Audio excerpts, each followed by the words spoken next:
Good morning, everybody. It's about almost 12:30 in the morning, and been having real issues sleeping lately. And this last, I don't know, probably last 3 days, just I'll sleep for an hour, I'll wake 5, 6 hours, sleep for an hour. I took a nap earlier for a few hours, and still wide awake now. And was going through videos of everybody just screwing around. And I'm not going to name names or anything, because everybody will find out in their own way and their own due time. But somebody from the garage lost a parent, and some of the stuff he's just saying got me thinking. And me and my dad, we don't have crap for a relationship. Been that way for better part of 10, 15 years now. And it's gotten worse since my son was born. And like I said, some of the stuff he was saying on video just got me thinking, life is short. There a couple months ago, it's been about 4 months now, I lost my grandfather, who I was extremely close to, hunting, fishing, farm work, all that kind of stuff. And he'd been fighting health issues and everything since before I was born. So, I always knew him, quiet, silent type, just kind of suffer, pain alone, and, not to complain much. And wife thinks that's where I got a lot of the way I am. So, because there'll be days where I shouldn't even be moving, and yet I'm doing something. I like this garage and my work, my family. That's all I got. You know, I got sisters, siblings and stuff. They're spread out all over the country. Raleigh, North Carolina is the furthest one away. Closest one's my brother, half brother. He lives not even 20 miles away, and we probably don't say more than 10 words a year to each other, and that's just in passing. I'll see him 4th of July down at Clear Lake, and we'll say hi or whatever, and that's about it. My dad, we'll talk on the phone, but that's it. About almost a year ago now, bought a truck from him.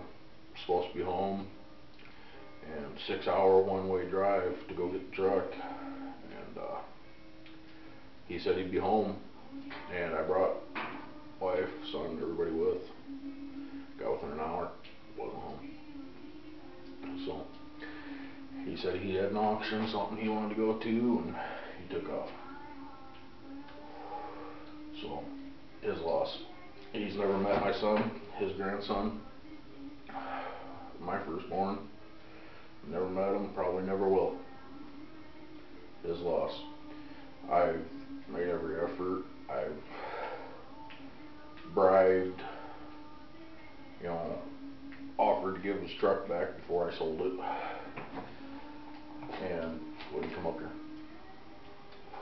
My stepfather has been more of a father than my own father has, so it's kind of rough. And then just what was said in that video a little bit ago, it just got me thinking. It just kind of hit me hard. And so I got up, got out of bed, got dressed, came out here, and just had to have something. I don't even care if anybody sees this. I don't care, likes, dislikes, comments. I don't care. I just gotta get it off my chest.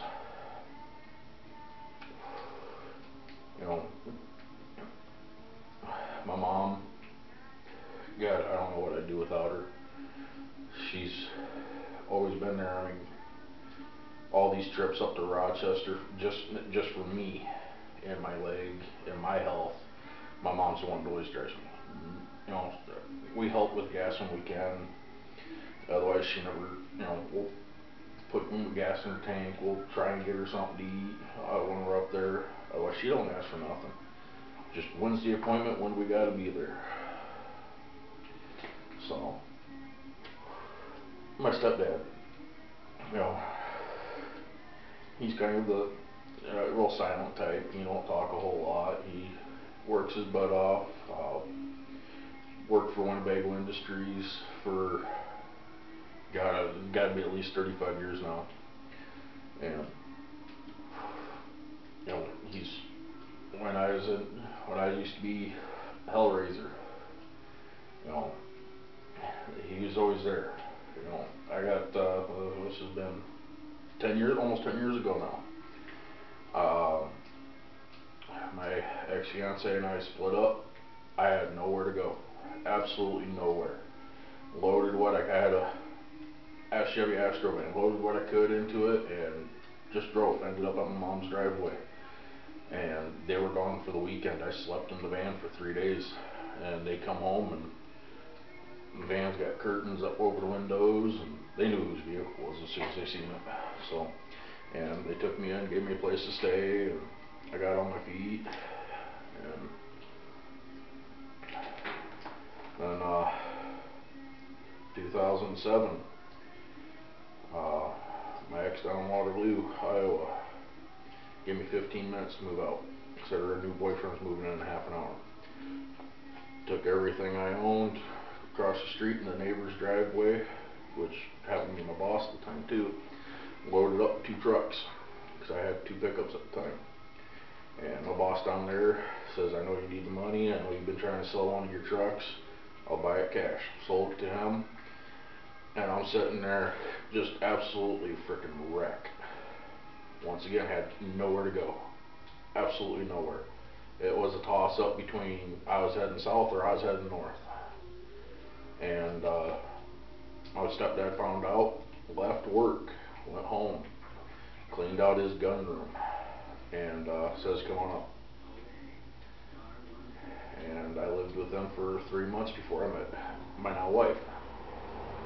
And anytime we've ever needed anything, my mom and my stepdad have been there. So, I know I'm rambling. You know, you know, you see somebody going through something, and you had the same thoughts in the back of your head, and see what they're going through, and it just starts making you think. So, and you know, my business, granted, yeah, I can't do everything commercially like I was doing last year because of my health and my issues and everything.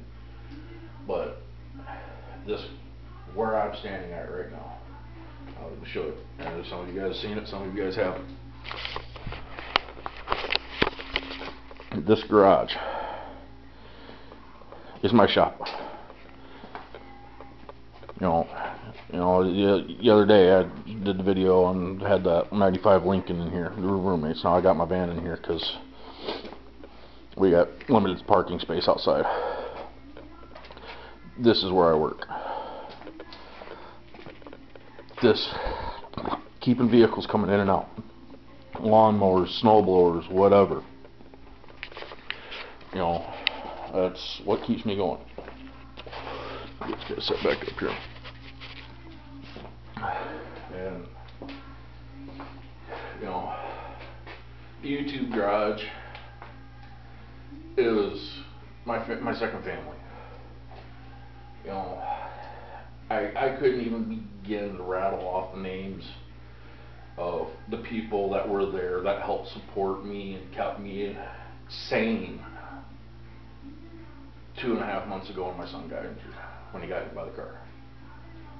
Darren, Andrea, Jeff, Chance, Ziggy, I mean everybody. I mean, you guys are my family. My extended family. And, you know, seeing what you guys are doing, seeing what, you know, Dave goes through, what Darren goes through, what Second Gen Garage just went through. And seeing you guys bouncing back, it inspires me more than I could ever say. And I can't even begin to say thank you. I can't. There's just no way. You know, all I can do is pass it on. You know, some of you know what my health issues are. Some of you don't. Some of the new guys are probably going, what are you talking about? And, you know, I'll explain it a little bit. And the gist was 2001 February, day after Dale Earnhardt Sr. died. I was about killed in a snowmobile accident. Stupid, young, dumb, you know, full of alcohol, just being stupid. And I've been paying for it every day since. And well, now I'm looking at over half my leg being titanium within the next 2 months. So, you know, I will be, I shouldn't say I'm going to be disappearing. I will be around, I will be watching videos, I will be commenting just like I always do. Will I be putting up videos like I have been? No. There's not going to be any physical way. You know, I'm working with the wife on her camera skills so she can help do the videos, because me being able to record is just not going to happen. You know, and that's on my mind too. You know, right now I'm a stay-at-home dad. You know, you know, my house is 30 feet away from the garage door. So, you know, now that I got out here, I can come out here, get some work done, go in the house. My roommate Carrie, she's 7 months pregnant, and so she can't do a whole lot. I mean, she can't. We got a portable dishwasher, one of those movable dishwashers. She can't move it. She's not strong enough. You know, she has a hard time lifting my son, who's freaking starting to weigh like a tank. But you know, so what's going to happen? You know, they're supposed to be getting their own place next month, which is 4 blocks down the road. You know, once surgery happens, they're going to be in and out of the house basically like they are now.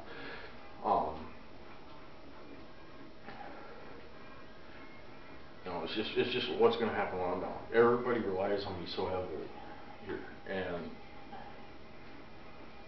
it's, and I can't even really explain it. It's just that gut feeling, you know, something bad's going to happen again, and I just can't shake it. But some of you guys have asked how my son is doing. You look at him right now, and then you see some of the videos from back in August when he was in the hospital. You'd never tell he was even hit. Never even tell he had a PT Cruiser literally parked on his face. I mean, you can see the bruises on the side of his head where the tire hit. It left tread marks on his face for over a week. And you know, he's got a scar on his elbow from the muffler hit. That's it. You never tell he was hit. He has no fear. And a lot of, you talk to anybody that hangs around me enough, they say, you know, you have no fear. And what they don't realize is, yes, I do. I'm scared to fucking death. And nothing I can really do about it. You know, I talk to my wife, but you know, I know everybody has their issues, everybody has their problems, everybody has their own crap going on right now. But this year has literally been a living nightmare for me. You know, I lost my grandfather, almost lost my son. My grandmother on my dad's side has got stage 4 lung cancer. which is another reason I need to quit these. You know, I was doing good there for a while, and I go through about a pack a week right now, which, you know, isn't bad, but, you know, I gotta quit it. And then worst case scenario with my surgery is I die. You know, you don't think about it, you know, knee replacement, you know, it's something they do every day. Anything can frickin' happen. I can go on that table and not wake up. So, I mean, like I said, I know I'm rambling, but there's not a whole lot. So much crap going through my head right now. And I know a lot of the guys from the garage are there for me to talk to, but my family is the type, we have a hard time talking face to face. Text messages, IMs, whatever, it's completely different. I mean, for me to stand here right now and basically tell the world what's going on is hard for me.